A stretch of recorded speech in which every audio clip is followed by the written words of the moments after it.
CM YS Jaganmohan Reddy చేపట్టిన మేమంతా సిద్ధం బస్ యాత్రకు ప్రజలు బ్రహ్మరథం పడుతున్నారు. జననాయకుడికి అడుగడుగున నీరాజనం పలుకుతున్నారు. నిదిటిపై గాయం మానకపోయినా సడలని ఉక్కు సంకల్పంతో మరింత దృఢ నిశ్చయంతో సీఎం వైఎస్ జగన్ తన బస్సు యాత్రను ముందుకు సాగిస్తున్నారు. మేమంతా సిద్ధం బస్సు యాత్ర నేడు ఎస్టీ రాజాపురం నుంచి ప్రారంభం కాబోతోంది. రంగంపేట, పెద్దాపురం బైపాస్, సామర్లకోట బైపాస్ల మీదుగా ఉందూరు క్రాస్ మీదుగా కాకినాడకు చేరుకోబోతోంది. కాకినాడ అచ్చంపేట జంక్షన్లో మేమంతా సిద్ధం బహిరంగ సభ జరగబోతోంది. అనంతరం Pithapuram bypass, Gollaprolu bypass, Kathipudi bypass, Tuni bypass, Payakaraopeta bypass మీదుగా గొడిచర్ల క్రాస్కు చేరుకోనుంది. మేమంతా సిద్ధం బస్సు యాత్ర ఇక గొడిచెర్లలో సీఎం వైఎస్ జగన్మోహన్ రెడ్డి బస చేస్తారని వైఎస్ఆర్సీపీ రాష్ట్ర ప్రధాన కార్యదర్శి తలసిల రఘురాం వెల్లడించారు.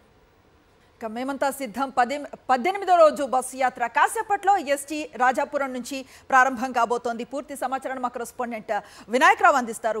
వినాయక్, చూస్తూ ఉన్నాం ఉమ్మడి పశ్చిమ గోదావరి జిల్లాల్లో చాలా అద్భుతంగా జరిగింది బస్సు యాత్ర. ఇప్పుడు తూర్పుగోదావరి జిల్లాలో కొనసాగుతోంది. విశాఖపట్నంలో అడుగు పెట్టబోతోంది సాయంత్రం కంతా.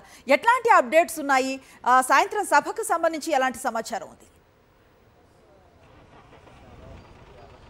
మరి కాసేపట్లోనే ముఖ్యమంత్రి 18వ రోజు బస్సు యాత్రను ఈ ఎస్టీ రాజాపురం నుంచి ప్రారంభించబోతున్నారు. ఈరోజు ఆయన 3 జిల్లాల్లో ఆయన పర్యటన కొనసాగబోతుంది.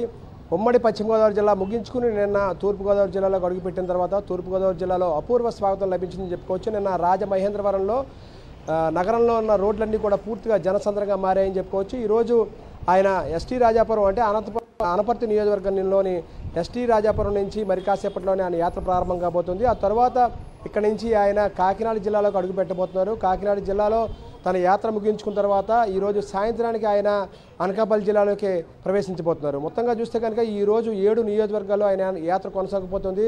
అనపర్తి నియోజకవర్గం నుంచి తన యాత్ర ప్రారంభించిన తర్వాత ఆయన పెద్దాపురం నియోజకవర్గంలోకి అడుగు పెట్టబోతున్నారు. పెద్దాపురం నియోజకవర్గంలోని రంగంపేట, అదేవిధంగా పెద్దాపురం బైపాస్ మీదుగా ఆయన సామర్లకోట బైపాస్ మీదుగా ఆయన యాత్ర కొనసాగబోతుంది. ఆ తర్వాత ఆయన కాకినాడ రూరల్ నియోజకవర్గంలోకి అడుగు పెట్టబోతున్నారు. ఆ తర్వాత అంటే మధ్యాహ్నం సామర్లకోట బైపాస్ ముగిసిన తర్వాత ఉందూరు క్రాస్ వరకు కూడా ఆయన చేరుకుని భోజన విరామం తర్వాత అక్కడి నుంచి నేరుగా కాకినాడలోని అచ్చంపేట జంక్షన్ చేరుకుంటారు. అచ్చంపేట జంక్షన్లో భారీ బహిరంగ సభ నిర్వహించబోతున్నారు. దాదాపుగా 4 గంటల ప్రాంతానికి ఆయన అచ్చంపేట జంక్షన్ చేరుకుని బహిరంగ సభలో ప్రసంగించబోతున్నారు.